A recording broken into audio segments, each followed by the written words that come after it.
What you've just heard is one of the many deaths from the monkey, the new major motion picture from Osgood Perkins, Stephen King, and James Wan. Experience it in theaters everywhere this Friday, because everybody dies, and that's life. Let's have some fun. Hey guys, Madame Ram, starring Toni Collette, tells the dramatized true story of Georgia Frontiere, a former entertainer turned owner and heavy hitter in the boys' club that is the NFL. After her husband's mysterious death, she shocks everyone by inheriting the LA Rams and taking the reins of a major sports franchise. Relying on her wit and astrological charts to make decisions, she turns the NFL on its head and to this day remains one of the most beloved, despised, and controversial figures in modern sports. You guys, I started listening to this and I am absolutely hooked. The twists and turns, I didn't see any of them coming, and I have so many questions. I cannot wait to continue to tune in. The woman who went from singer to NFL owner, defying expectations and shaking up the world of professional football. Madame Ram dives into her relentless quest for respect, power, and a championship trophy. This isn't your typical sports story. Follow Georgia Frontiere as she navigates a male-dominated industry using star charts and sheer determination to make her mark in history. Whether you love football, powerful struggles, or just a good scandal, Madame Ram has it all. Ambition, mystery, and the unforgettable legacy of a woman who refused to stay on the sidelines. Madame Ram, the woman who took on a man's world and won. Follow Madame Ram on Apple Podcasts, Spotify, or wherever you're listening now. Hey everyone, and welcome back to Big Mad True Crime, where we get big mad over true crime. I'm your host, Heather Ashley, and today's case is out of Maywood, Illinois. Small talk sucks, so let's dive in.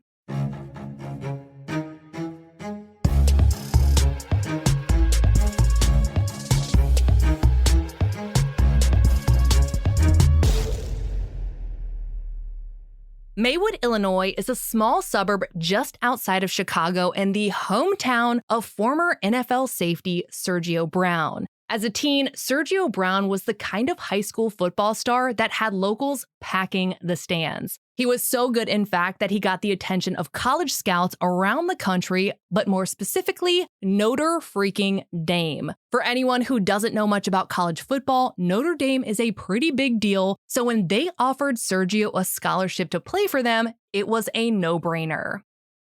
Getting a full ride to a college like Notre Dame was a dream come true, but it was a little bittersweet. Sergio had been extremely close with his dad, but during his freshman year of high school, his dad passed away from lung cancer. Sergio knew his dad would have been so excited about this new chapter of his life, and it was a little hard not having him there to celebrate, but he did have his mom and brother. Sergio's mom, Myrtle, was his biggest fan, and she made sure that he never forgot how proud his dad would have been of him. Sergio's performance on the Notre Dame field only got more and more impressive as time went on. By the time his senior year rolled around, it was time to decide whether or not to try to make it in the NFL or settle down and start a career. That decision was made for him, however, when in 2010, the New England Patriots signed him as an undrafted free agent. The Chicago native was given a 3-year contract for what Spot Track lists as more than $1.2 million. He didn't see the entire contract through, though, because in 2014, it looks like he was picked up by the Indianapolis Colts in a 1-year contract worth $1.4 million. While he played for them, he had quite the reputation for being a solid hype man in the locker room. Following his time on the Colts, he landed a 3-year, $7 million contract with the Jacksonville Jaguars, spent a week or so on the Atlanta Falcons practice squad, and then ended his career in 2016 on the Buffalo Bills. Sergio was only 29 at the time, and there hadn't been any major incidents that would cause him to announce his retirement, but that's what he did. Somehow, while playing in seemingly every single game of his NFL career, he managed to get his master's degree in business administration. With his degree, he left the NFL behind him and went to work for Google. At the time of his retirement, it certainly didn't feel like this was going to be the last the world heard or saw of Sergio, but he did kind of disappear into the background. For years, no one heard much about what he was doing or what he was up to in his career, but all of that changed last month in September of 2023. On Saturday, September 16th, Sergio's Aunt Sheila got a phone call at 3 a.m. Nothing good ever comes out of a 3 a.m. phone call, and this one was no different. According to WGN9, Sheila was told that both her 35-year-old nephew Sergio and his 73-year-old mother Myrtle were missing. Sergio and his mother lived together in what looks like his childhood home in Maywood, and no one had seen or heard from either of them in more than a day. Within 2 hours, Sergio's brother Nick was posting to Facebook, desperate to find his family. He wrote, "Folks, my mom Myrtle Brown and my brother Sergio Brown are missing. I'm not waiting another hour. Please share. If you see them or one of them, please let me or the Maywood Police Office know." Sergio's cousin took to Facebook as well, noting that her Aunt Myrtle was in her 70s and wouldn't just walk away. Myrtle had just celebrated her 73rd birthday the weekend prior, and she was the kind of woman who was always on the go. Myrtle was known for her upbeat attitude and ability to find the silver lining in any situation. There was never a dull moment in her life. She kept busy with friends, family, and outreach, so going completely off the grid was wildly out of character. If you called Myrtle, she picked up. If you texted, she answered back. But according to WGN9, she hadn't responded to anyone the day prior.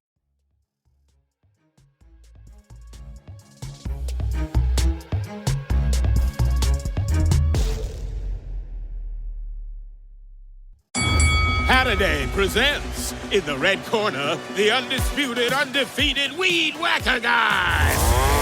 Champion of hurling grass and pollen everywhere. And in the blue corner, the challenger, extra strength, Saturday. Eye drops that work all day to prevent the release of histamines that cause itchy allergy eyes. And the winner by knockout is Saturday. Saturday, bring it on.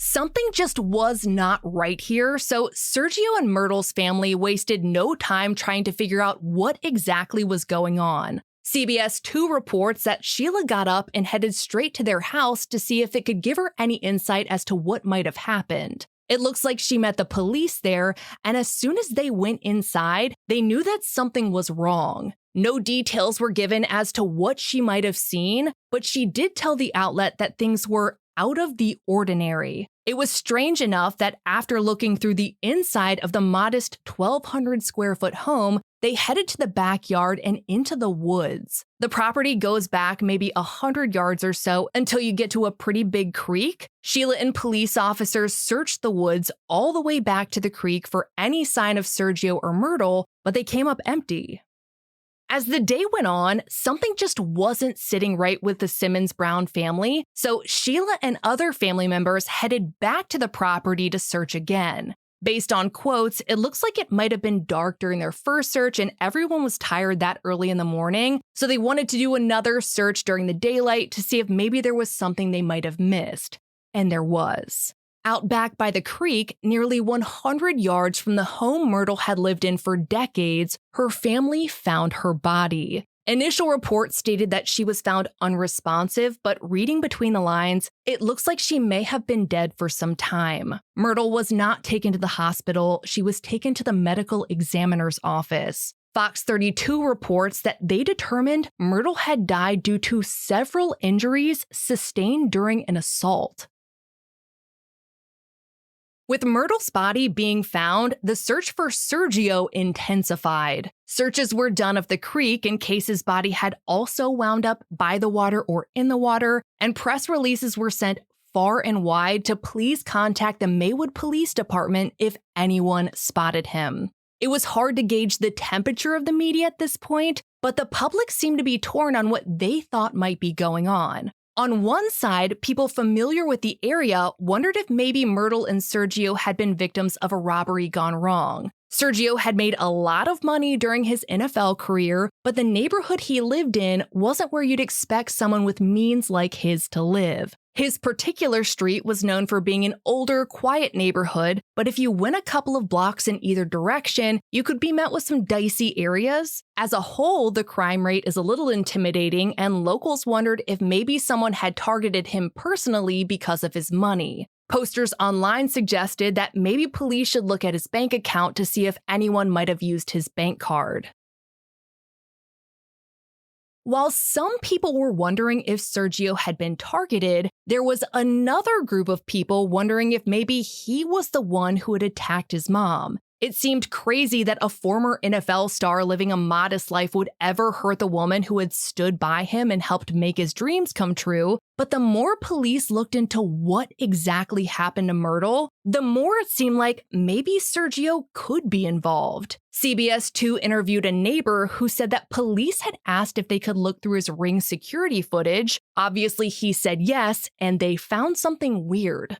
According to this neighbor, the footage reportedly showed Sergio having a bonfire and burning all of his mother's clothes. The neighbor also said that he had spoken to the family, who told him that Sergio hadn't been right the last few months and was quote-unquote out of his mind. This was news to everyone who had followed Sergio's career, but maybe that was why he had been laying low and living with his mom. According to CBS 2, this wasn't the first time police had been called to the home, though to be fair, I did run a background and didn't find anything more than a speeding ticket for him, so who knows. It seemed like the entire world was looking for Sergio at that point, but Sergio decided he wasn't going to hide at all. Kind of. It looks like he had 2 Instagram accounts, one verified and one not, and on what appeared to be his unverified account, Sergio started posting videos. The first video had the location tagged as Mexico City, but various reports state that that video was quickly removed and re-uploaded without the location tag. One video showed him walking down the street saying the Drake lyrics, oh my God, if I die, I'm a legend." As media started reporting on the original video being tagged in Mexico City, Sergio posted another. This one was word soup and all over the place, but this is what he said. "What the fuck? Missing? They ain't never seen Finding Nemo? What the fuck is going on? This is traumatic. Lucky I know how to say a joke. You, what the fuck, just keep swimming." Then he breaks out into kind of hysterical laughter, then repeated the Wallaby Way address from Finding Nemo. Word is still out on whatever joke he was referencing, but the consensus with this is that Sergio was trying to say that he wasn't missing and probably trying to get people to stop talking about him being in Mexico and make them think he was in Sydney, because I guess Finding Nemo and Wallaby Way. The background of the video, however, did him no favors in trying to make it seem like he was not in Mexico and instead in Australia. The weird videos kept coming, and in another, Sergio ranted, "They kidnapped me twice from home, the Maybell Police Department, right? I thought my mom was on fucking vacation in Sinaloa. That's fucking fake news. Get the fuck out of my GD face." He repeated fake news a few times and then added that the FBI had come into his house on Bob Marley's death day, 5/11, unwarranted, and maybe somehow they were to blame for what was going on. It's honestly a little hard to decipher, but I'm doing my best. Sinaloa is in Mexico, where it did seem he was, and he essentially seemed to be saying that he saw the news of his mother's murder and wanted the world to think that he believed it was fake because she was on vacation in Mexico, but then it also kind of seemed like maybe he believed she was dead and it was somehow law enforcement's fault. He also wanted people to know that the Maywood Police Department had allegedly kidnapped him twice and the FBI had come into his house unwarranted on a day that was somehow connected to Bob Marley's death. Obviously, people started questioning his mental health, but the videos weren't always 100% erratic all of the time. There were times where it almost seemed a little taunting. He was well aware that his mother had been murdered and his family had spoken to the media and posted on Facebook about how agonizing all of this was for him, and he was posting videos citing Drake and pretending to be in Australia, quoting Finding Nemo. As far as I can tell, not once did he reach out to his family to let them know that he was okay, since he's missing, or to ask them about the news of his mom.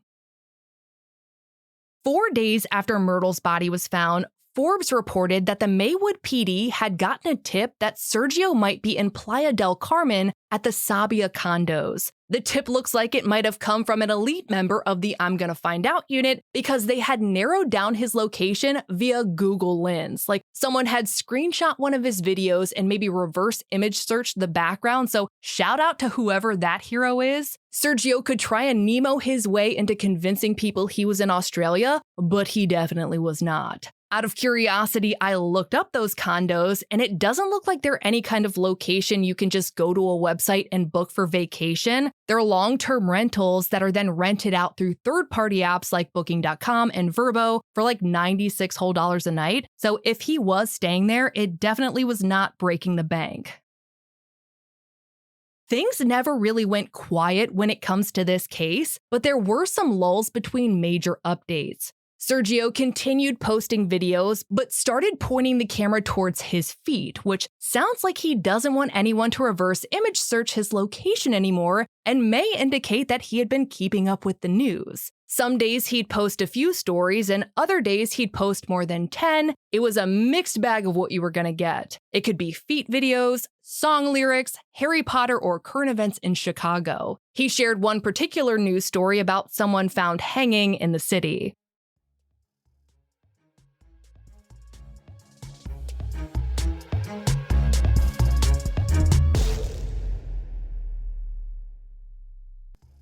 Good night, itchy eyes. Good night, sudden sneeze. Good night to your symptoms of allergies. Zysol is the allergy medicine you take before bed. It provides powerful relief while you rest your head. Not just all night, but all the next day. Zysol keeps working, keeping allergies at bay. And without those annoying symptoms disturbing your rest, you can wake up the next morning feeling your absolute best. Remember, be wise all, take Zysol. At night.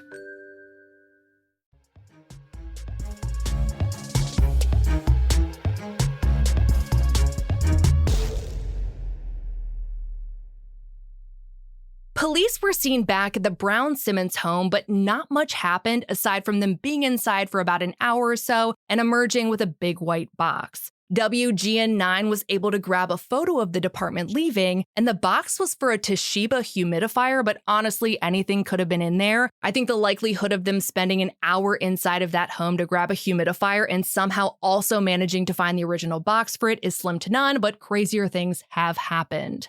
There was a lot of talk online and in the media about CTE, and that is definitely something we should address here. I think CTE became a more well-known condition during the Aaron Hernandez investigation, and we talked about it a lot in that episode. Aaron Hernandez is obviously not the first time anyone has talked about CTE, but it was the first time it seemed like a lot of people outside of the football realm learned about it. CTE is chronic traumatic encephalopathy. It's a brain disease caused by repeated traumatic brain injuries. One thing I learned back when I was researching Aaron Hernandez is that CTE isn't so much about how bad a few concussions might be, it's about how many repeated concussions a person has over a prolonged period of time. Like someone in the NFL who played football since they were 8 and were consistently subjected to hard hits to the head. According to a report by US News, symptoms can include trouble with thinking and memory, depression, suicidal thoughts, and mood swings. Aaron Hernandez was found to have CTE following his death, as well as Philip Adams, another former NFL player who shot and killed 6 people before killing himself. Unfortunately, though, CTE can't be diagnosed until after death, and more than one former professional football player has killed themselves in a way that preserved their brains just so they could be studied for CTE. Heisman Trophy winner Bo Jackson told USA Today that if he had known about CTE, he never would have played, adding, "The game has gotten so violent, so rough. We're so much more educated on this CTE stuff, there's no way I would ever allow my kids to play football today." In considering CTE in the case of Sergio, I did take a look into his stats, and it seems like he might be on the low end of forcible contact when it comes to other players with the same position. Spot Track lists him as having 144 tackles in 94 games, while two other top players in his same position had 181 and 354. Granted, none of that tells us how hard Sergio's tackles were, whether or not they led to concussions, or how many concussions he may have incurred while he was young, in high school, or playing football in college. On September 28th, Sergio's Instagram poofed into oblivion, disappeared, doesn't exist. Both of his accounts were gone, which was interesting because according to the people who had been keeping up with all of his posts, he had mentioned that he didn't have the login information to his verified account, but both accounts were now gone. Maybe he deleted them, maybe Instagram shut them down, or people thought maybe he was in custody and his attorney had shut that shit down real quick. No one knew though because police weren't saying anything. In the following days, Myrtle's wake and funeral were held, and Sergio's family posted about them publicly. Her family and friends mourned the stylish, upbeat, always busy mom who had brought nothing but goodness into this world, but her son Sergio was nowhere to be found. The world waited to see what might be happening behind closed doors, but Sergio answered that question for everyone a few days later. On October 3rd, a Twitter account under his name that had been created 13 years prior started tweeting. The account had been somewhat active over that time, but had tweeted absolutely nothing the entire month of September. The tweets he posted were about as you'd expect. He posted quotes about how the earth is really an ocean, how happiness comes from your own actions, how he drinks the silence of God from a spring in the woods, and how no man can degrade the soul that is within him. The tweets were strange to say the least, but his responses to the replies were what was interesting. Because Sergio had said the news about his mom was fake, one Twitter user asked him about his brother paying tribute to her. Sergio responded, "Huh? My brother went to jail in July. How did he get out? He can't do that." For context here, I could find zero evidence that his brother was arrested in July whatsoever. Another Twitter straight up asked him if he had killed his mom, and Sergio had a few responses. In one, he said, "Wait, didn't they say I died at Mr. Brown's lounge or someone killed me before August 20th? Now how does double jeopardy work with fake news? No, she is live well and on vacation. Fuck all of y'all," Kanye shrugs. In another, he talked about how they'd found a man hanging in a tree in Chicago, and he was surprised that they didn't say that was Myrtle as well. And in another response, which was way more organized than the others, he simply said, "No, that's fake news. I don't know what's going on. It's a lot of craziness going on in Maywood. I don't know how our names came up in anything, honestly." Really well put together for everything else we had heard. While everyone was watching Sergio's Twitter waiting for his next post, TMZ got their hand on a video no one had seen yet. In this video, Sergio could be seen dancing shirtless with someone at an outdoor party in Mexico. He honestly looks like he's having the time of his life, smiling, laughing, and dancing.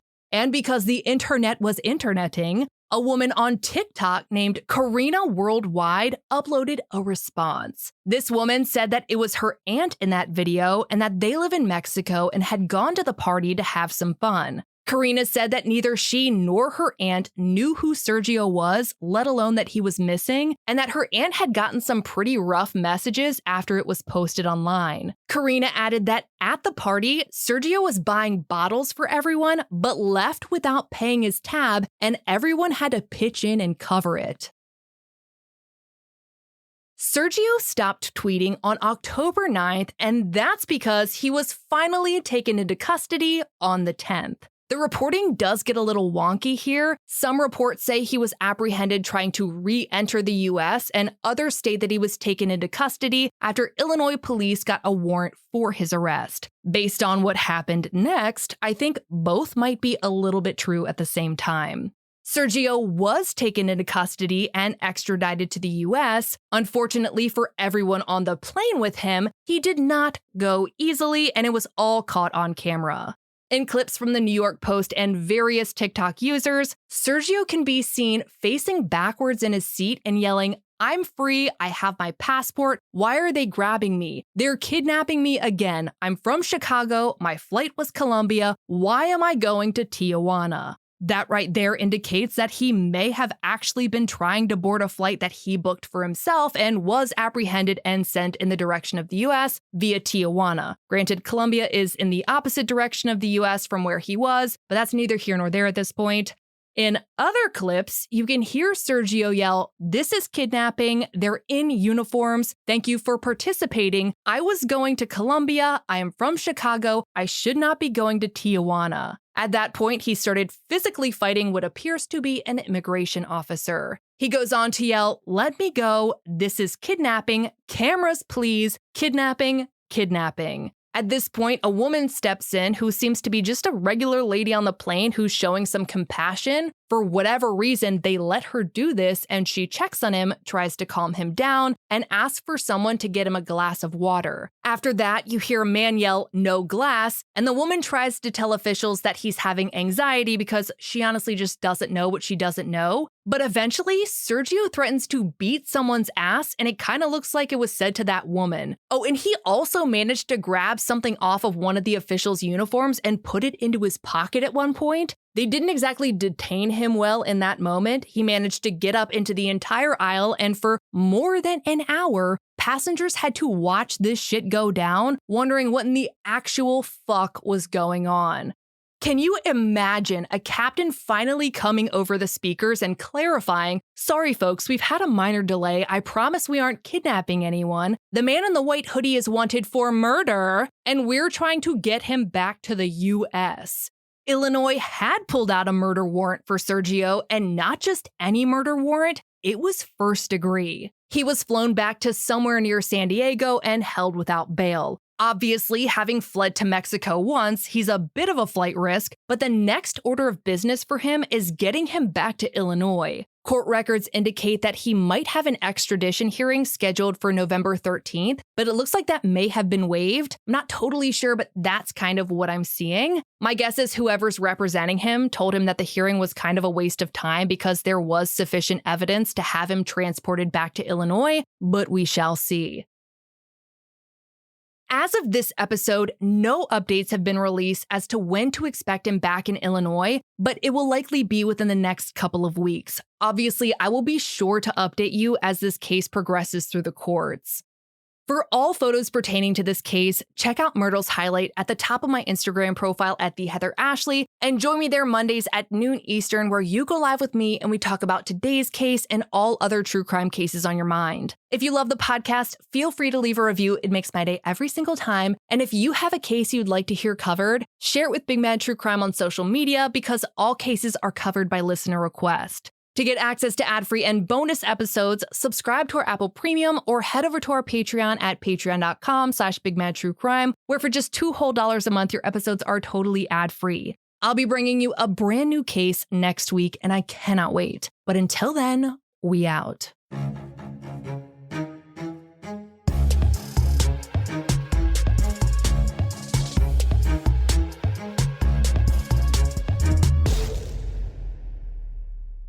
We are at the end of this episode, and that means it's time to share a review that made my entire day. Let me get my phone because I dropped it.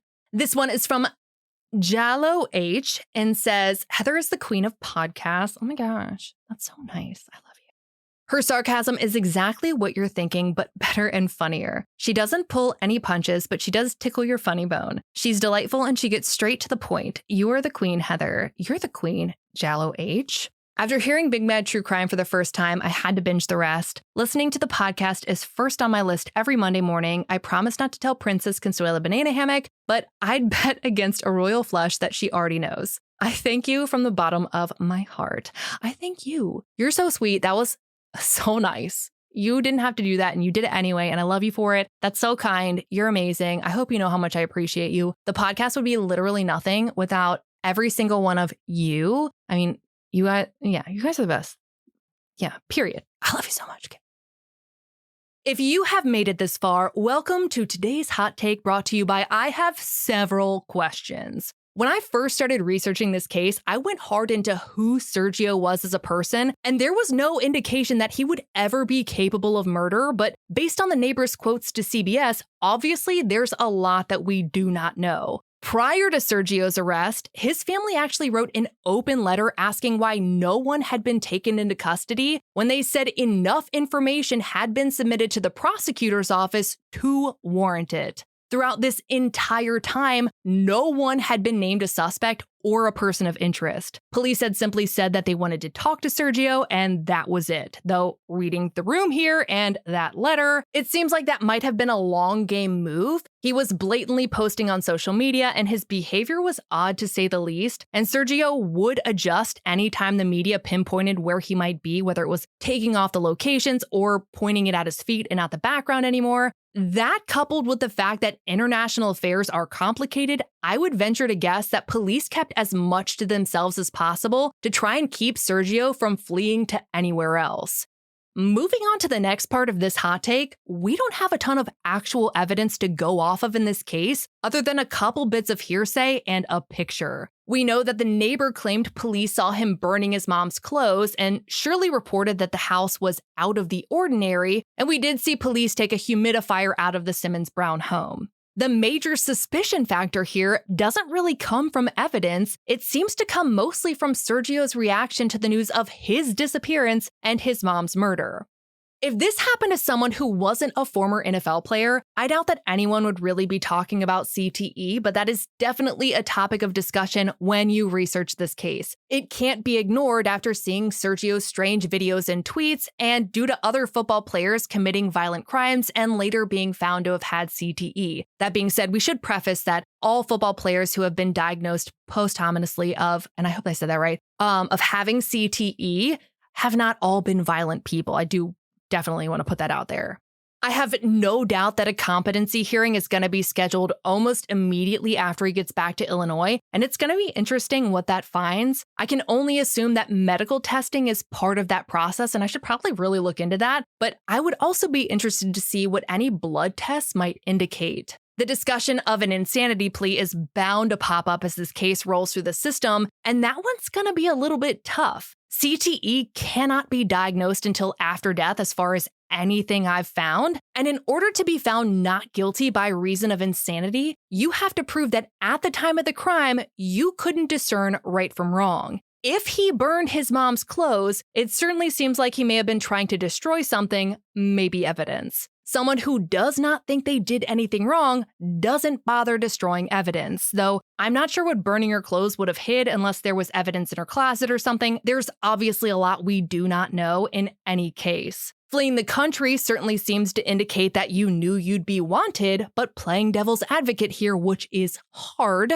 he posted freely on Instagram. I think the thing that's going to put a dent in any defense in that particular subject is him removing that geotag of Mexico City on the first video and then uploading it again without the geotag. One could argue that indicates that maybe he did not want people knowing where he was, even though he was more than happy to try and convince people he might be in Australia, or at least taunt them into potential confusion. I foresee this being a very long road ahead in the justice system, and I hate every second of that for his family. The people wanting justice for Myrtle are the same people having to learn about what someone they know and love is accused of doing to her, and I can only imagine how unbearably agonizing that is. Obviously, you guys know I'm going to follow this through the court system and keep you guys updated on everything that I learn.